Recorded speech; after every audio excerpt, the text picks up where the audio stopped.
Sejam bem-vindos, sejam bem-vindas.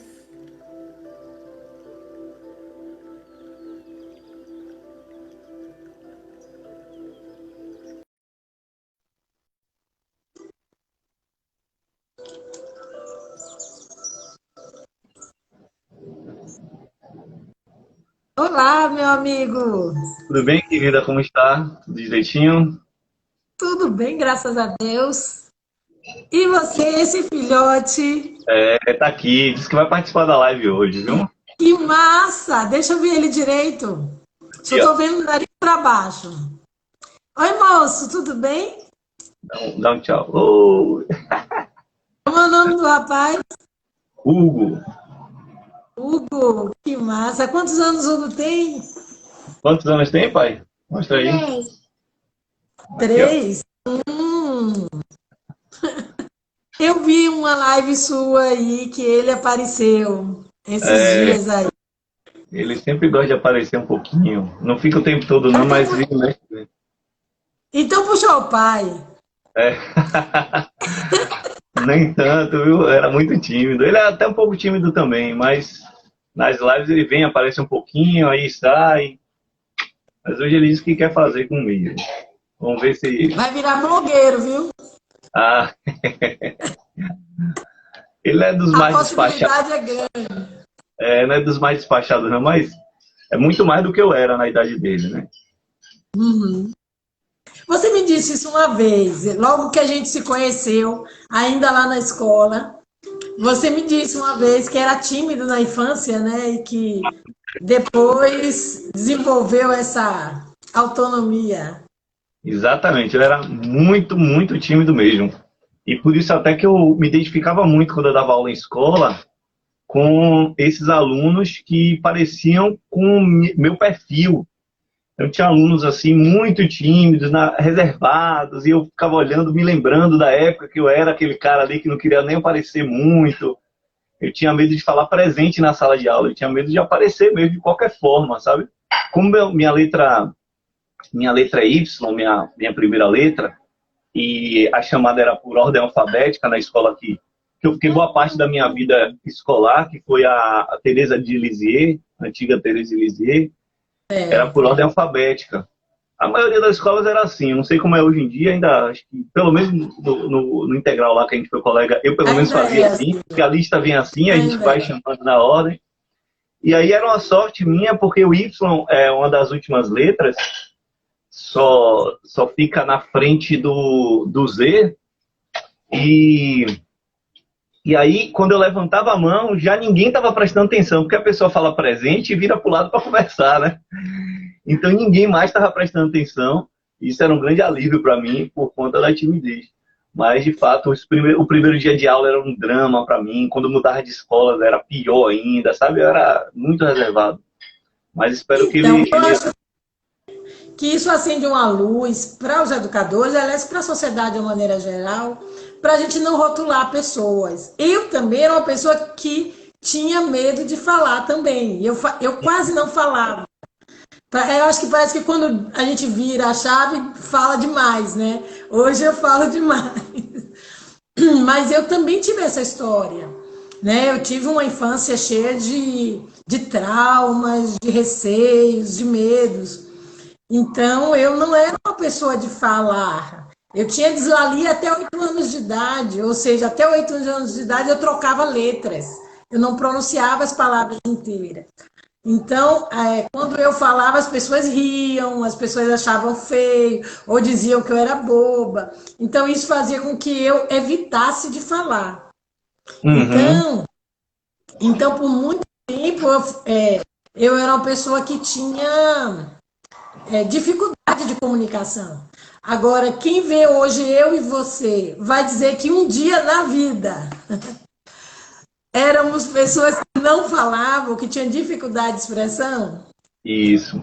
Eu sempre reforço isso, Ione, porque a gente olha alguém numa posição, então no caso eu que sou professor, você que é professora, palestrantes que somos, e às vezes a pessoa olha a gente num palco e não sabe, primeiro, quem nós fomos e também quem nós somos, porque às vezes até a gente no palco está superando ainda os desafios. Tem muita gente no palco, raríssimas vezes hoje em dia, depois de tanto tempo, raríssimas vezes eu vou ficar nervoso. Às vezes fico, mas também tem problema para mim. Agora, a questão é que muitas vezes, antes, lá atrás, eu já subia no palco, mas tinha que lidar com um nervosismo e controlava ele.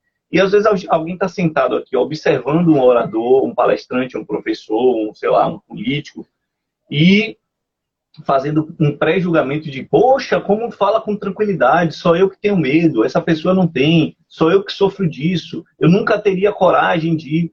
Mas o que acontece é que muitas vezes a pessoa fala apesar do medo, não por conta de ter medo ou não, mas apesar do medo, né? A pessoa chega lá, tem um nível de controle e vai falando apesar do medo. E tem muita gente que me relata, Ione, que procura o curso, não porque não fala, mas porque fala, mas sofre muito. Quer parar de sofrer, né? Parece o lema da igreja, né? Pare de sofrer, parece isso, porque a pessoa sofre pra caramba para falar. A pessoa vai, fala, desembucha, mas ela sofre muito no antes e no durante, e até depois mesmo, se sentindo mal, achando que não foi tão bem e tal. Então, muitas vezes a procura dos treinamentos de oratório não é para perder ou para ter coragem de falar. A pessoa tem a coragem, que é o controle desse medo, mas a pessoa sofre muito antes, durante e às vezes até depois. Pesquisas mostram, né, que um dos maiores medos da humanidade é a oratória, é a exposição da fala, né, pública, né, ter que falar em público. Então, assim, hoje eu e você já superamos isso. Eu vi outro dia você comentando isso em uma das lives e eu me identifiquei muito. Hoje, para mim, ligar o botão e falar não causa medo, inquietação. Uma certa feita, eu fui fazer uma entrevista e, como parte da entrevista, a gente tinha que dar fazer uma apresentação, né? E a minha colega que eu assisti, ela dizia assim, não dormi essa noite. E ela dizendo, né? Porque eu tinha que falar aqui, eu passei a noite em claro. Eu digo, rapaz, eu nem lembrei durante a noite. Nem lembrei ontem que isso aconteceria. Então, hoje, depois de anos de história, né? Para mim, dar uma palestra, fazer um período de oratório, uma live. Hoje mesmo eu dei aula de manhã, EAD, o curso iniciou. Isso para mim é extremamente prazeroso. Eu vi você dizer isso e eu me identifiquei muito. Eu gosto disso. Estar hoje fazendo uso da fala, me comunicando, ensinando, dando palestras. É um espaço que, para mim, é um espaço de conforto hoje. É um espaço de prazer, de realização. Você olhar para a cara do público e olhar no olho e ver que ele está ligado e que tá alimentando ele, aquilo que você diz, aquilo traz ele para um outro lugar. Isso não tem preço, né? Isso significa dar um valor ao seu trabalho. Então, isso, para mim, hoje, como para você também, é tranquilo. Mas tem pessoas que esse momento é doloroso. Tem pessoas que esse momento ele é difícil, né? Você percebe a ansiedade, o grau, o medo, a insegurança. Eu acho que uma das maiores superação que é necessário para quem vai trabalhar com a oratória é virar essa chave do medo, né? Da insegurança. O que você me diz na sua larga experiência como professor de oratória? Então, Ione, você tocou num ponto aí que eu acho que é bem interessante, que é essa virada de chave que dá entre o momento inicial da carreira, digamos assim, da exposição, que é quando você tem um receio de falar, a maioria das pessoas, e quando vira para um prazer. Por que isso acontece? Porque o seu foco muda. E aí que eu quero chamar a atenção de quem está assistindo, quem tem alguma insegurança ao se comunicar em público. Eu até vi que tem uma pessoa maravilhosa, que é uma professora minha, Daniela Amaral, e tem muito a ver com isso, porque o perfil dela é bem tímido e tal, reservado, mas tem muito a ver com isso. Ela sente um prazer muito grande de entrega, porque assim como eu, assim como você, porque o foco muda. Quando a gente está com medo, a gente está focado na plateia e no julgamento que a plateia vai ter a respeito da nossa fala. A respeito de Certo. nós, principalmente. Mais do que nossa fala, a respeito de nós enquanto seres humanos. Se eu sou bonito, feio, se eu sou inteligente, se eu sou confiável, se eu sou sei lá o quê. Começa a gente a falar assim, que impressão eu estou A passando para esse imagem, né? A questão da imagem. qual a impressão que o público está tendo de mim? Então você está tirando o foco do principal, e o principal é nossa mensagem. O O recado. principal o principal é qual mensagem que eu tenho a entregar para esse público. Porque, como você disse, é uma grande satisfação você entregar algo para a pessoa que a pessoa dá valor, que a pessoa reconhece esse valor e que às vezes muda. Eu fico até surpreso, porque o curso de oratória, eu sei do impacto, mas assim, até hoje me surpreende, porque o que acontece é que muitas pessoas declaram assim, poxa, Yang, esse curso foi um divisor de águas na minha vida. Esse curso mudou a minha vida. E por que isso? Porque, de fato, às vezes o que falta é exatamente essa percepção e essa clareza de que não importa muito você no meio do caminho. Eu costumo dizer que a gente é como se fosse um entregador de cartas, um entregador de cartas do correio. São Sim. mensagens que não são físicas. Então a gente é só o carteiro, só entre aspas, tá? Não que o carteiro seja pouco, mas a gente não é a mensagem. A mensagem não é minha. Isso que eu estou entregando não é meu, pô. Entrou na minha cabeça por quê? Porque eu acessei conhecimento de outras pessoas, porque eu tive um insight que também minha mente se conectando com a mente do universo e tal. Então, nessas conexões, acaba que vem uma ideia que passa por mim. Então, não é Yang.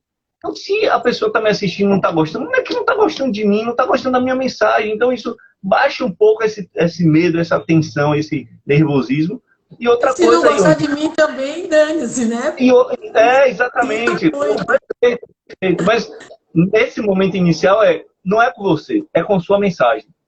Se não gostou da sua mensagem, ok, faz parte. Porque eu falo o seguinte, aquela frase que é sempre repetida, nem Jesus agradou a todo mundo, sabe? Ela tem que ser vivenciada na oratória.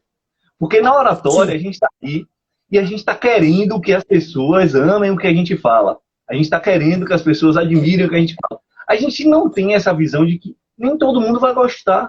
A gente teria que ter essa visão clara de nem todo mundo vai gostar.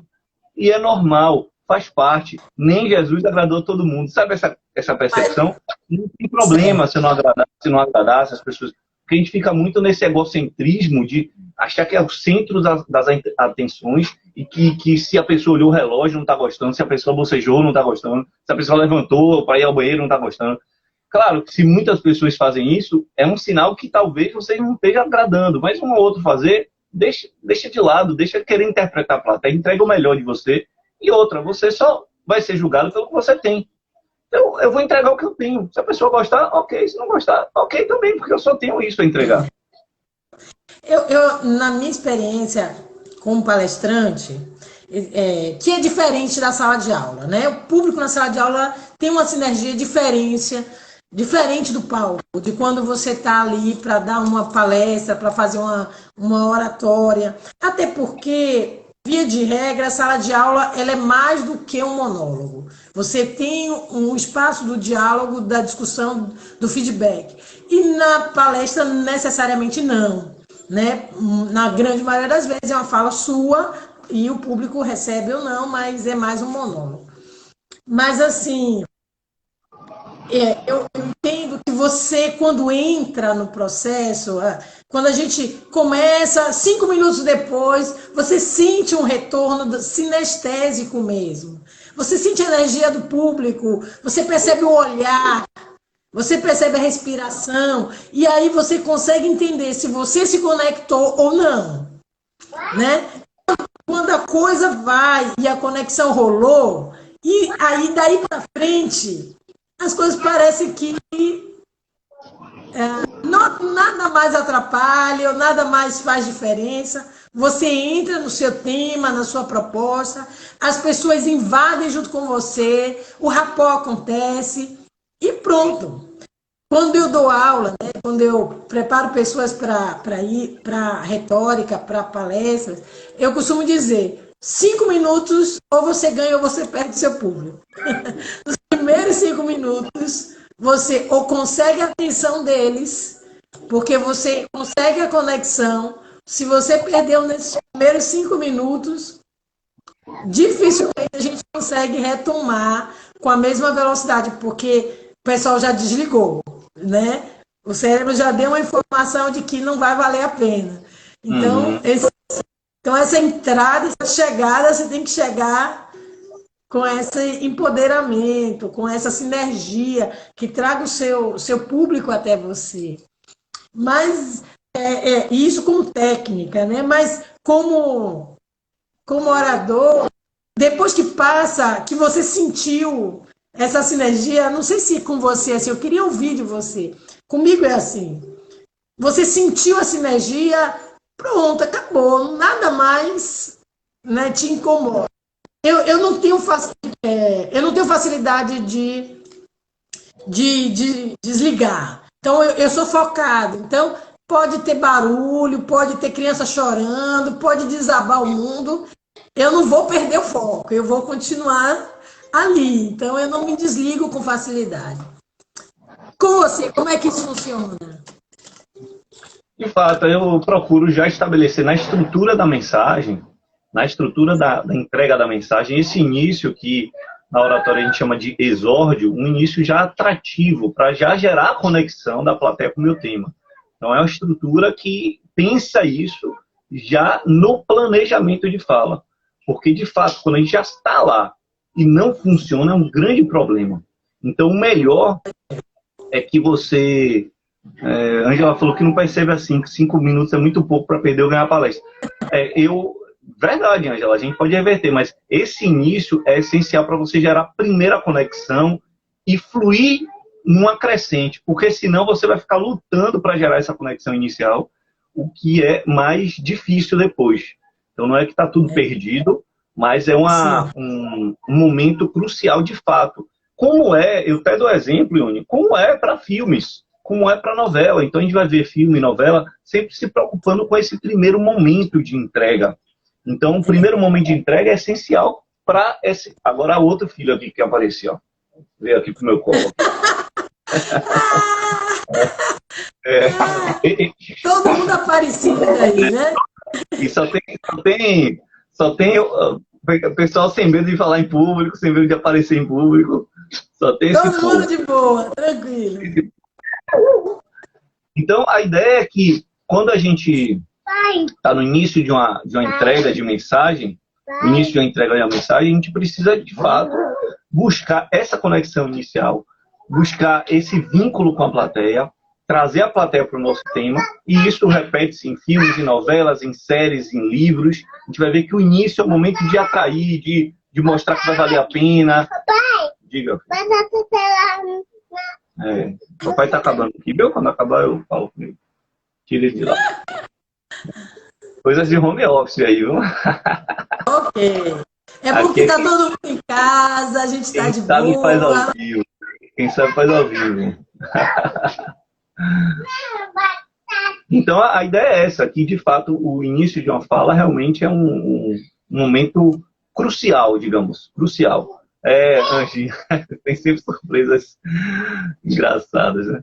Então é um momento crucial de fato para a gente buscar essa conexão, esse interesse da plateia, esse tchan de vai valer a pena, fica aí, fica conectado, porque vale a pena. Então é sempre muito legal. Eu não sei, a gente começou empolgado, você não se apresentou, como eu acho que você dispensa apresentação, né? Eu acho que, na minha opinião, você já é uma referência em Salvador com o seu trabalho. Dificilmente a gente vai falar do tema de oratória em algum espaço em Salvador e não conhece o Yang ou Eloquência. Eu acho que a sua empresa hoje, o seu projeto é referência em Salvador na área de oratória, né? De preparar pessoas para esse processo de PNL e oratória. Você acha que é necessário falar algo mais? Quer dar uma... Eu não, tô tranquilo. Já me senti Silvio Santos, tá tudo bem agora. Tá tudo certo, né? Pois é. Então, eu sei que sua formação em filosofia, você, através da filosofia, entrou nesse processo da retórica, da oratória, e abraçou a PNL também. Fala um pouco da PNL pra gente. De fato, minha formação é administração e filosofia. Beijinho aí para a Thelma, que apareceu. Thelma está de Portugal, e de Leiria, lá em Portugal, assistindo aí nossa live. Ela foi aluna do nosso curso Oratória Pau, é nosso curso online e ao vivo. Então, a minha formação é uma formação em gestão e administração pela UFBA e uma formação paralela em filosofia. Então, eu fiz essas duas formações, mas, de fato, o que me fez mais me expor e me comunicar foi a filosofia, através de palestras, de aulas e tal. Então, isso fez com que eu me expusesse e visse que aí sim eu me conectei muito à mensagem, porque eu amo filosofia, sempre gostei. Então, quando eu comecei a me conectar com a minha mensagem mais do que aquilo que as pessoas iam achar, ou seja, eu gostava tanto de filosofia que eu não estava muito aí, o que acharam de mim? Entendeu a onda da filosofia, entendeu a conexão, sabe? Esse vínculo. Então, quando eu gerei esse vínculo aí, eu falei, poxa, aí começou a baixar o astral em relação a o que estão achando de mim, e esse medo foi baixando, baixando, baixando. E como foi baixando, aconteceu que foi melhorando minha oratória, porque eu fiquei menos me preocupando com o que estão pensando de mim e tal. Como eu disse, não importa muito hoje. Hoje em dia, de fato, importa muito pouco o que estão achando de mim. Muito claro que me preparo bastante, tal, etc. Essa coisa da roupa e tal, que eu sei que o pessoal olha, tá, sempre procuro ficar aqui mesmo. Botei logo camisa de botão e tal, não vou ficar de qualquer jeito. Da cintura para baixo, ninguém tá vendo, mas tudo bem. Da cintura para cima, as lives em casa são assim. Então, mas eu sei que tem esse tipo de julgamento, de avaliação, eu sei que isso existe, ponto. E não vou ficar, ai meu Deus, estão pensando. Não, vou me posicionar fisicamente da melhor maneira possível. Mas hoje em dia, o que eu faço? Eu me desconecto dessa preocupação, dessa ansiedade, dessa agonia. O que vão achar de mim? O que vão achar de mim? Porque eu estou conectado à minha mensagem. E não sei se você já leu o livro Foco, de Daniel Goleman, e ele fala um negócio interessantíssimo, que não existe essa coisa de multifocal, prestar atenção em várias coisas ao mesmo tempo. O foco é único. Então, o que você pode é variar a sua atenção rapidamente em diversas focos possíveis, né? Então eu foco aqui, depois eu foco ali e tal, rapidamente. Mas a questão é que você só está focado em uma coisa por vez. Então, ou eu estou focado na minha mensagem, o que eu tenho a entregar para as pessoas, ou eu estou focado em mim mesmo, e o que estão achando de mim, estão gostando de mim ou não e tal. E quando eu estou focado em mim, acaba que eu me distancio da minha mensagem. Quando eu estou focado em minha mensagem, eu me distancio de mim, nesse sentido de o que estão achando de mim, e eu melhoro minha performance, entrego com mais qualidade, e, consequentemente, as pessoas gostam mais. Porque se eu estou preocupado com o que vão achar de mim, as pessoas... Você quebra a sinergia. Você desconecta com o seu público, não é isso? Se eu estou em mim mesmo, focado em mim, eu não estou na sinergia com o meu público, né, com a pessoa que me ouve, então quebra. Essa sinergia, ela fica mais... Vamos dizer assim, ela não imbrica, ela não cola, né? Ela fica meio complicada. Eu acho que quando você está inteiro e chega com uma proposta definida, isso, as pessoas sentem a sua segurança, elas sentem a sua proposta, e essa mensagem ela fica mais fluida, né? Então, eu acredito... eu faço uso da retórica, eu assumo o espaço de fala desde os 15 anos de idade, né? Desde os 15 anos. E durante muito tempo eu trabalhei em escola, né, ocupando espaço de coordenação e gestão. E em outros momentos eu trabalhei muito também com pregações, com palestras, com a área da retórica propriamente dita. Hoje eu sou professora da UNEB. Nem sei se você sabe, hoje eu sou professora da UNEB. Além desse trabalho que eu faço particular, eu tenho meu espaço profissional hoje é a UNEB no curso de pedagogia. Mas assim, não sei se é porque eu sou grandona, né? Você viveu isso.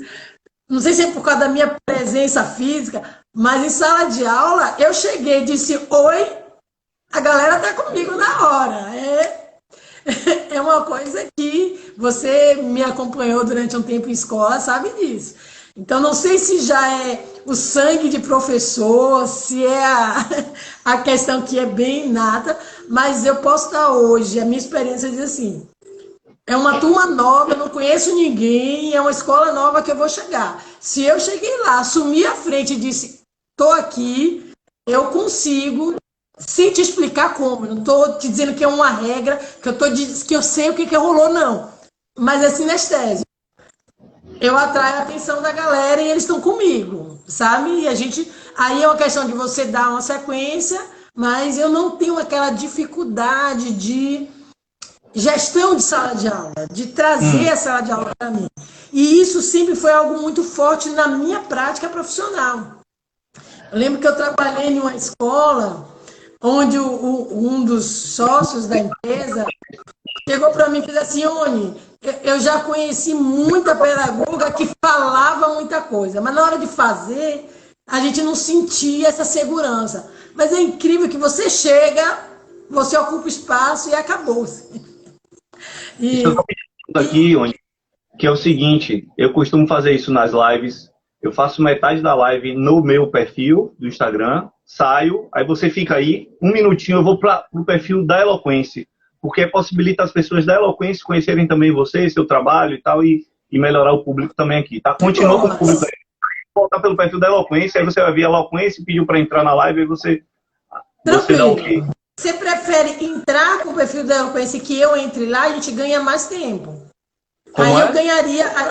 Se você fica entrar aí, no perfil da Eloquence, tudo bem. Você fica, eu vou sair, volto pelo perfil da Eloquence em 1 minuto. Viu? Pode ficar, a galera vai conversando com a galera. Tá bom, e aí eu seguro a galera aqui. Isso, exatamente. Tranquilo. Carlos, bom que você está aqui. Tem uma galera aí que eu já vi bem conhecida. Lai está aqui, o Ivan. Obrigado pela fidelização. Ó, Elis, finalmente. Sejam bem-vindos, bem-vindas. Então, falar de oratória, falar desse espaço da fala, eu acho que é um tema relevante. Algumas pessoas que eu conheço, como o Carlos, está iniciando esse processo. Eu e o Yang já trabalhamos com isso há alguns anos aqui. E a gente o objetivo é tentar dar algumas dicas desse espaço de fala, de oratória, né? Para que a galera fique conectado e se sinta mais à vontade. Esse é o nosso objetivo aqui. Ele já está chegando. Acho que alguma coisa aqui não entrou. Pronto. De volta. Só para retomar. Me diga aí. Você acha que essa questão de você ter um domínio do espaço, da sala de aula, gestão de sala de aula, gestão do palco, essa facilidade de trazer para si a atenção e trazer com a naturalidade essa autoridade, isso vem da onde? É da sua tom de voz? É da sua presença de palco? De onde é que vem isso? Olha, Ione, tem coisas que são meio inexplicáveis, como você está falando aí, mas tem alguns elementos que podem estar contribuindo para que isso aconteça. Eu já vi você falar na frente de sala e sei que, por exemplo, você se movimenta. A movimentação é essencial para você causar uma dinâmica e mostrar domínio da situação. Então, o orador que mostra que está dominando a situação já chama mais a atenção das pessoas do que um orador que chega ali com cara de o que é que eu estou fazendo aqui? Será que vão me ouvir ou não? Então, se você já chega, já se posiciona, tem uma postura correta, tem uma postura boa, tem uma movimentação boa, olha para o público, interage visualmente com as pessoas, busca essa interação também através do sorriso, ou seja, algumas questões técnicas colaboram para que a gente tenha essa percepção ou não, certo? Ou seja, que a gente tenha essa coisa de, poxa, chegou com tudo e agora eu vou prestar atenção na pessoa, sabe?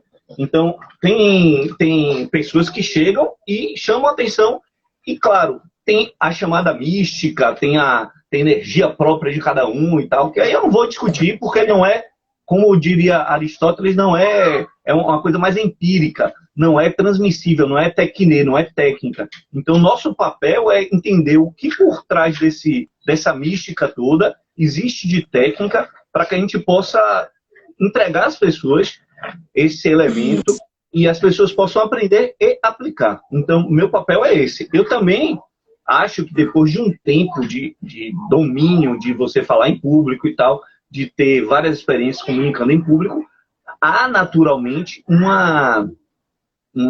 sei lá, você está com tanto prazer em estar ali que você gera um encantamento e gera um interesse. Então, óbvio que quando você vê, sei lá, um cantor cantando com energia, com alegria, com satisfação, ou cantando meio cansado, sabe? Outro dia eu vi a live de... Vou falar porque não é antiético, o cara é famoso mesmo, e tá lá em cima. Eu vi a live de Fábio Júnior. Pô, bicho, o cara cantando com a... Eu vi uns 3 músicas, eu gosto dele, mas não deu. Eu achei ele meio assim, como quem diz, o que eu tô fazendo? Cantando essa música, ela canta há 20 anos. Ele, sabe? Tem cantor que tá cantando há 20 anos e tá cantando como se fosse a primeira vez. E no caso dele, eu achei meio cansado. Então, isso desconecta as pessoas. Você tá ouvindo a música que você gosta, mas não é com a energia que você espera. E a mesma coisa serve para a oratória. Então, se alguém chega lá meio cansado, meio... E se você não transmite energia desde o início, de fato, as pessoas falam, pô, se nem ele acredita, se nem ela acredita, por que eu vou acreditar? A questão é essa. Você tem que acreditar em você. E o que eu acho legal, concordando plenamente com você, é que as pessoas elas não fazem isso plenamente consciente. Ela não para dizer assim, não vou mais ouvir, já não gostei ou já gostei. Na maioria das vezes é automático. Simplesmente ela desmotiva. Simplesmente ela vira para o lado. Simplesmente algo chama atenção a mais. Então, assim, o público, ou ele se liga em você, porque de alguma maneira você atraiu a atenção dele, você conseguiu trazer um rapport, né, nessa fala, que fez com que a pessoa se sentisse atraída a te ouvir, ou ela desliga. Ela pode até depois dizer, perdi o interesse, mas no primeiro momento não é nem consciente, né? Acontece. Simplesmente acontece. Agora, eu acho também que tem aquele lance com dirigir carro. Quando você está aprendendo, você fica ligado na marcha, que marcha eu tô, qual o pé que eu vou botar aqui. Então, você está ainda... Depois de um tempo, você nem sabe o que está fazendo. O barco está rolando, você chegou em casa. Você não racionaliza enquanto dirige.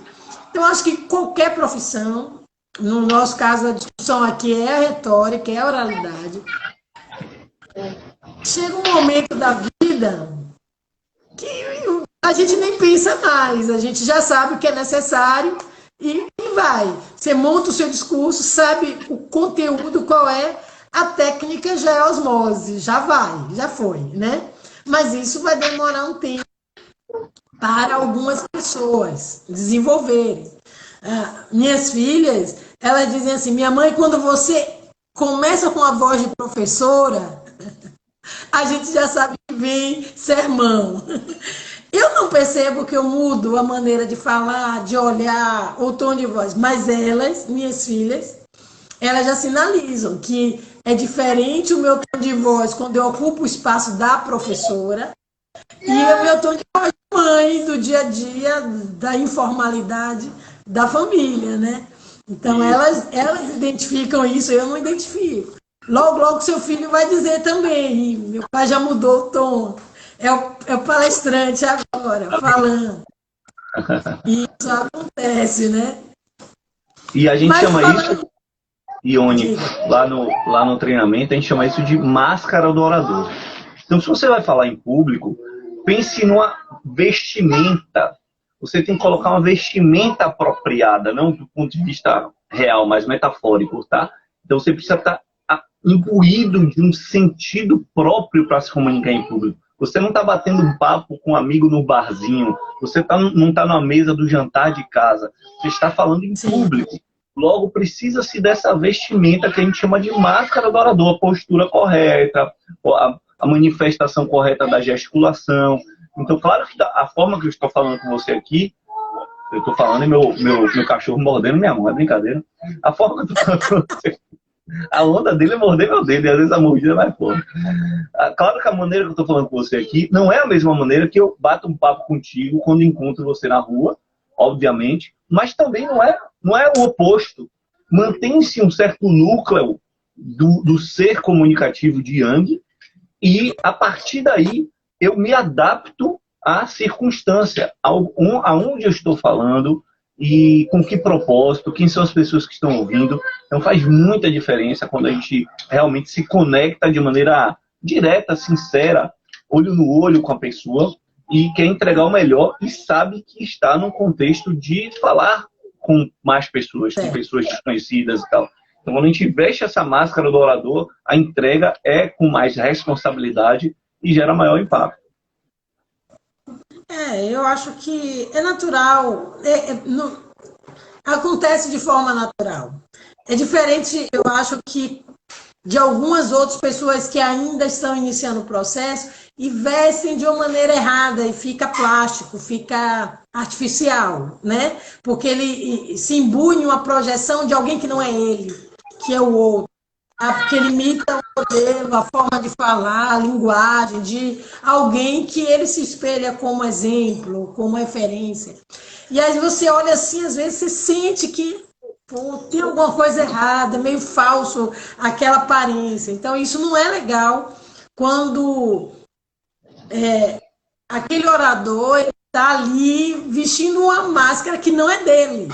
Né? Ele está se trazendo ou se imbuindo de uma persona que não é dele. Isso dá uma sensação meio, não sei, nem direito, mas não transmite confiabilidade, né? Sim. Mas quando a pessoa... serve para a gente se comunicar com o público de uma maneira mais formal, mais apropriada para o contexto. Mas o que acontece é que nós temos, de fato, que manter quem nós somos. E fora essa questão de ser outro, de copiar outros. Então, às vezes a gente copia outros e tal, e é péssimo, porque cada um tem sua magia, cada jeito de ser é diferente do outro. Eu costumo dar um exemplo que nós temos 140 mil fios de cabelo na cabeça, aproximadamente. Olha, eu tenho mais, eu garanto que eu tenho mais. Eu tenho menos, eu garanto que eu tenho menos. O chão do meu box, eu denuncio isso todo dia quando eu lavo o cabelo e olha assim, eu tenho menos do que 140 mil fios. Mas a questão é, nenhum dos 7 bilhões de seres humanos que a gente tem no planeta tem nenhum fio, nenhum dos 140 mil fios igual a nenhum dos meus 140 mil fios. Ou seja, nem nessa infinitesimal porção do meu ser, que é o meu fio de cabelo, eu sou igual a ninguém. Então, como é que falando em público você é igual a uma pessoa, entendeu? Então é muita bobagem isso. Tem alguém perguntando aqui, alguém da igreja Filadélfia, o que você acha quando usa gíria numa palestra? Eu vou até generalizar, eu não vou falar de gíria, eu vou falar de uma maneira genérica. Sua comunicação deve ser adaptada a duas coisas: ao contexto e a quem você é e aquilo que você entrega, certo? Então, o que é que você está entregando? É uma comunicação para jovens? Eu uso gíria forçadamente até, um pouco mais do que eu uso no dia a dia se eu for falar com jovens. Porque eu quero me conectar com esse cara e tal. Uso gíria de velho e falo assim, não sei se ainda fala assim, gente, é assim mesmo, quando tem tal coisa, a gíria é essa. Então, para não ficar aquele velho parecendo que quer ser jovem demais, sabe? Uso minha gíria de velho e pergunto para ele, gera uma conexão. Então, eu acho que a gíria depende de qual é o seu contexto, do que você está falando, para quem você está falando e quem você é. E quem você é, porque se você realmente não é essa pessoa de usar gíria no dia a dia, usa zero, também não adianta forçar a barra, entendeu? Eu digo que eu uso um pouco mais quando estou falando com jovens, mas eu gosto de usar gíria também, eu não sou um cara extremamente formal, você me conhece. Então, minha visão sobre gíria é essa. O que é que você pensa aí? Eu acredito que você tem que respeitar o seu público. É claro que você também tem que respeitar você, concordo plenamente. Você não vai se agredir ou forçar uma situação de que não cola com você, não combina. Mas o meu público-alvo naquele momento é o meu público-alvo. Eu não posso deixar essa conexão romper. Então, se eu estou falando para um público que a minha linguagem formal me distancia dele, tenho que descer o nível dessa linguagem. Desde que esse nível também não me agrida, né? Exatamente. Então, eu acho que a gente tem que encontrar esse ponto de equilíbrio. Mas, à luz do Paulo Freire, as palavras geradoras é aquilo que vai me conectar com o meu público. Então, eu vou ouvir primeiro o meu público quando possível for, saber que palavras eles usam, qual é o nível vocabulário deles, né? Eu tive um professor de homilética, eu sou teóloga, você sabe disso, eu fiz homilética, que é a oratória dentro de uma sistemática de interpretação bíblica, de exposição bíblica. Eu fiz 2 semestres de homilética, na verdade 4, né, na pós-graduação também. Quando eu tive um professor de homilética que ele dizia assim, quando você terminou o seu sermão, a sua réplica, que as pessoas saem assim dizendo, que palavra profunda, que palavra sábia, significa que ele não entendeu nada, entendeu? Ele não consegue definir. Foi tão profundo que não chegou lá para ele. Ele não conseguiu pegar a mensagem. Então, o meu alvo, o seu alvo na retórica não é falar bonito, não é exibir um vocabulário rebuscado, que todos digam, oh, como eles são inteligentes. O objetivo é comunicar. E comunicar é falar na língua dele. Ele tem que me entender, né? Aquele que ouve tem que entender o que eu tento passar. Então, eu acho que não dá para colocar um nível do diálogo ou alto demais ou baixo demais que não alcance o meu público. Ele tem que ser alcançado. Então, se a responsabilidade é minha, sou eu que tenho que aprender a ouvir o tom da voz deles, a linguagem, o que realmente desperta interesse, para eu me aproximar deles. Quanto mais eu me aproximo do meu público, mais eles conseguem absorver a minha mensagem. Então, falando de... É claro que se você é convidado para dar uma palestra, 10 mil pessoas, 5 mil pessoas, que você nunca viu antes, você não tem como fazer isso. O máximo que a gente tem é bater uma régua e dizer assim, bom, qual é a formação acadêmica, qual a classe social, só para a gente ter um sinalizar. Mas se o meu público é alguém mais próximo, se é um grupo menor, que eu posso colher as palavras geradoras, é mais garantia de sucesso, né? De que a coisa vai dar certo. Isso. Até porque a gente não está falando para a gente está falando para a pessoa. A comunicação não é para mim, é para aquela pessoa. Eu não considero que a gente deve ficar só no nível da pessoa, a gente deve sempre exigir um pouco em alguns momentos, porque também a função pedagógica, a função da entrega é que a pessoa se esforce um pouco. Agora, se o esforço for muito grande, a pessoa não vai chegar. Então a gente vai facilitando, exigindo um pouquinho aqui, ali e tal, trazendo um outro conceito, às vezes até explicando esse conceito, mas gerando interesse em a pessoa conhecer. Então eu dou aula de oratória, mas eu trago muita coisa da filosofia. Mas eu não trago a filosofia de maneira muito elaborada, rebuscada, até porque não é meu perfil, eu nem gosto muito desse tipo de abordagem filosófica. Eu gosto da filosofia mais dia a dia mesmo, que pode trazer para a gente algo interessante. E que é a raiz, a base da filosofia. A filosofia pós-moderna, moderna, se modificou muito a partir de Kant e tal, acabou perdendo um pouco esse eixo com o problema do ser humano do dia a dia, né? O problema real do ser humano. E eu gosto mais dessa filosofia, mas mesmo assim, às vezes, trabalho uma coisa mais elaborada para a pessoa também buscar e tal. Explico direitinho, né? A questão é, a pessoa chega onde eu estou entregando, mas eu deixo, entre aspas, uma pulga atrás da orelha de, poxa, o que tem mais sobre isso, sabe? Porque eu acho que é papel também do palestrante, do educador, do orador, entregar algo que gere esse gostinho de quero mais, de vou pesquisar mais, quero saber mais sobre isso, etc. Outra coisa que eu queria que a gente discutisse um pouco, porque eu entendo que é interesse da galera aí, além das dicas, né, de oratória que pode rolar, durante a idade da filosofia clássica, isso era muito latente. Hoje não é tão, vamos dizer assim, tão dito claramente, mas na minha opinião é muito forte, que a fala é poder.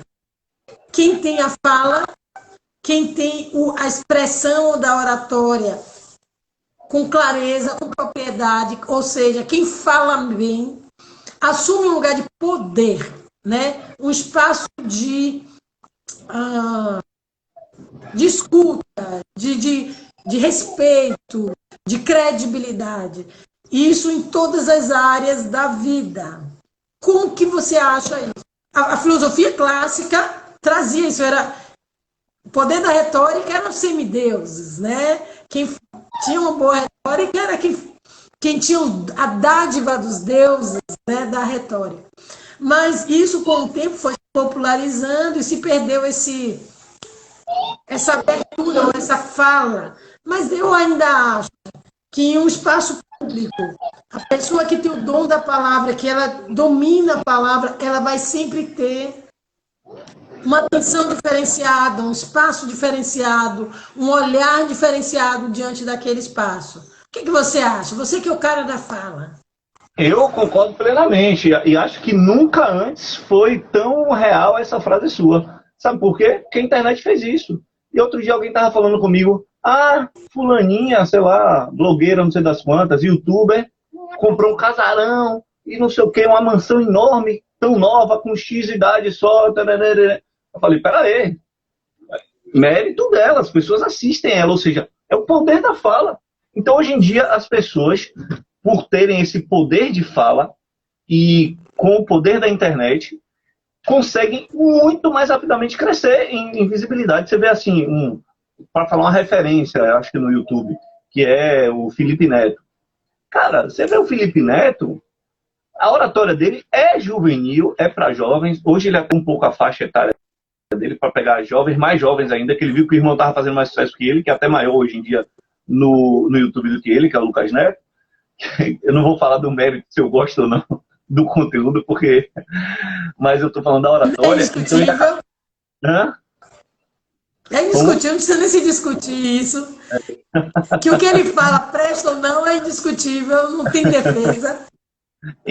Mas ele percebeu que o irmão estava fazendo mais sucesso, ele adaptou a fala para mais jovens ainda, mas ele sempre falou para adolescente, né, Felipe Neto? Você olha, o cara é multimilionário, com internet, com oratória na internet. O que é que o cara ganha dinheiro? Oratória na internet. É uma comunicação adaptada a esse contexto de internet. Só isso, só isso. Ele não é um grande pesquisador de nenhuma área, não é um cara que entende pra caramba, porque existem canais no YouTube que de fato são canais de... O cara se estuda mais. O Castanhari, não sei se você conhece, Felipe Castanhari, é outro grande youtuber e que tem um canal que só fala de coisas interessantes, assim, mas ele estuda muito para trazer, fala sobre a Segunda Guerra, sobre, sei lá, Michael Jackson e tal. Então ele vai trazendo vários temas, mas ele mergulha para entender cada tema.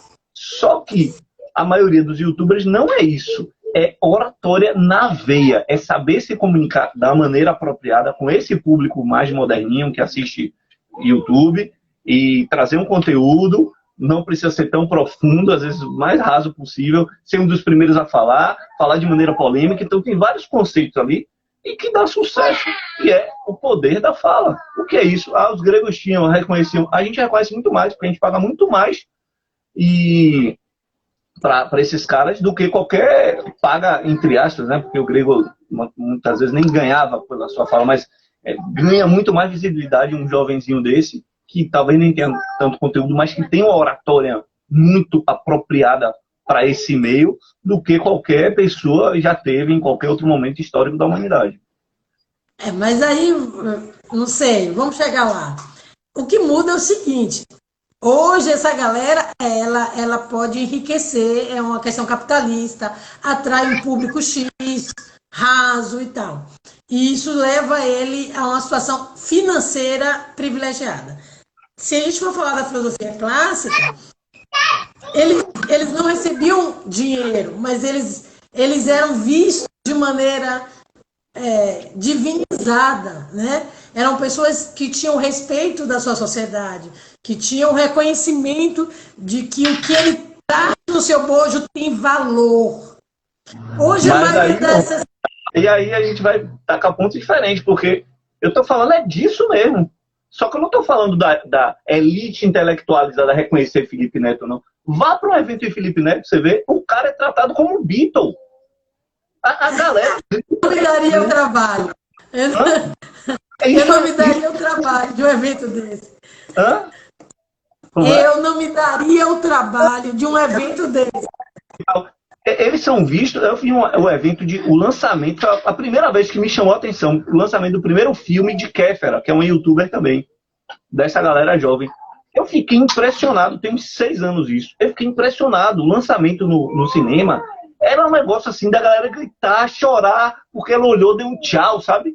Claro, meninos jovens, não sei o que, mas a gente está falando de reconhecimento público, não está falando só de grana. Grana é uma consequência do reconhecimento público que eles têm, de quantas pessoas assistem e de como as pessoas são fiéis e da quantidade disso e o efeito que isso gera. Então, claro, a elite intelectualizada, as pessoas que pensam, que refletem, não valorizam. Ok, lá na Grécia valorizavam essas pessoas que falavam para esse público, mas eu estou falando hoje de impacto mesmo na sociedade. Aí a gente está numa outra discussão de a sociedade tem um baixo nível hoje. Ok, aí é outro detalhe. Mas de reconhecimento público, os caras têm muito mesmo. Pela oratória, pela fala, pelo modo de falar, pela estrutura da mensagem, pela fala adaptada a um público certo, por ser falar de uma maneira polêmica. Você vai ver que todos eles são polêmicos, se posicionam, não ficam em cima do muro. Às vezes falam besteira pra cama, mas se posicionam, sabe? Então, a ideia hoje que é isso, que é alguém que levante a bandeira. O jovem quer idolatrar, não quem está ali refletindo sobre o mundo, mas quem levanta a bandeira. O jovem é imediatista, ele não quer refletir sobre a coisa. Em geral, ele quer ver alguém que levantou a bandeira de maneira inflamada e com algum posicionamento, vai falar, esse cara que eu acho maravilhoso, pronto, esse cara que eu sigo, eu adoro quando fulano fala, porque ele joga mesmo, fala o que pensa, sabe? Então, é o estilo de comunicação de hoje em dia. Esse jovem de hoje é imediatista e é raso, né? Infelizmente, a verdade é essa.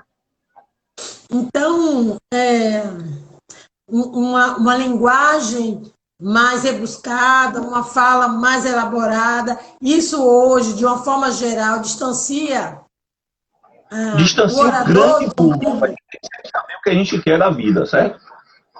A gente não pode se vender. E aí, eu acho que a gente se vender, deixar de fazer o que a gente acredita, ou deixar de ser quem a gente é, por uma questão de público, de dinheiro e tal. Ok, não estou condenando quem faz, mas eu não faria um negócio desse. Faz muito mal à minha alma. Então, se eu não sou essa pessoa, por que eu vou querer ser? Sabe? Então, a minha visão a respeito disso é que eu posso, sim, estar conectado ao que eu sou e atingir um determinado nicho específico. Um público X que queira ouvir aquilo que eu vou entregar. Então, não preciso me vender, não preciso falar, quem faz sucesso hoje em dia, que é, por exemplo, até o próprio, você vê, o Felipe Neto, ele tinha um grande sucesso na internet. E ele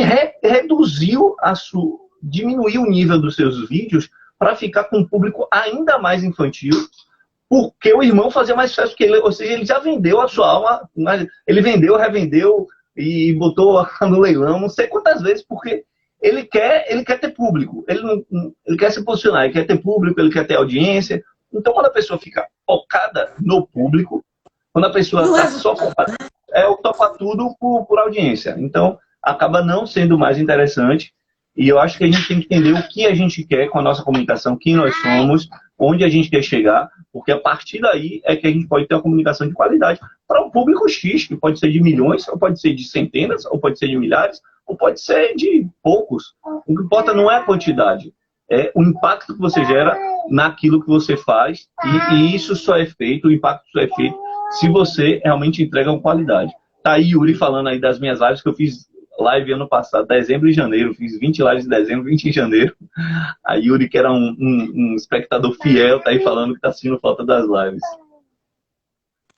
E a pessoa tá perguntando também, só que o nosso horário tá acabando, né? A gente só tem mais 5 minutos para fechar aqui. Aí, viu? Quando você falou que tava acabando. Quem falou esse ó, bota esse ó aí, só pra gente saber o que vocês estão falando. Yang, dá umas dicas aí. O camarada quer ser um orador quer melhorar a sua retórica, quais são aquelas dicas essenciais para melhorar essa retórica? Olha, eu considero que, de início, é aquilo que eu até já falei aqui. Algumas dicas já foram passadas no meio do texto, mas acho que a primeira coisa é não deixar de ser quem você já é. Então, a oratória, a gente tem uma premissa, uma crença lá na Eloquência, que a comunicação interna é tão importante quanto a comunicação externa. Então, eu preciso saber quem eu já sou internamente, como eu me comunico comigo mesmo. Valeu, Tadeu, obrigado pela força. Como eu me comunico comigo mesmo. E, a partir daí, eu saber como isso expressa para fora. Outro aluno aí do Oratória Power. Galera, só antes de acabar, minha propagandinha rápida, vai ter o Oratória Power, um curso online, ao vivo comigo, de oratória, 16 horas de carga horária, que vai começar agora em julho, 13 a 16 de julho. Entra no meu pessoal aqui, no meu privado, e eu vou passar mais informações sobre Oratória Power para você que tem interesse, tá? E com um cupom especialíssimo dessa live de hoje. Então, a primeira dica é essa, Ione. A primeira dica é ter essa percepção de que você precisa ser você mesmo. A segunda eu também já falei lá atrás. Aí Marcelão do MBO também da Eloquência está aí online. Eu já falei lá atrás, que é a gente procurar não eu tenho focar... que desligar. Hã? Já tá acabando? Dá para desligar e voltar, porque senão vai cair. Vai cair? Tá faltando quanto tempo aí? 1 minuto. Se cair, a gente perde a live. Eu não quero perder sua live. Não, então desliga, a gente volta faz 5 minutinhos, só para concluir mesmo. Só para fechar, tá bom. Beleza. Valeu, galera. Volta.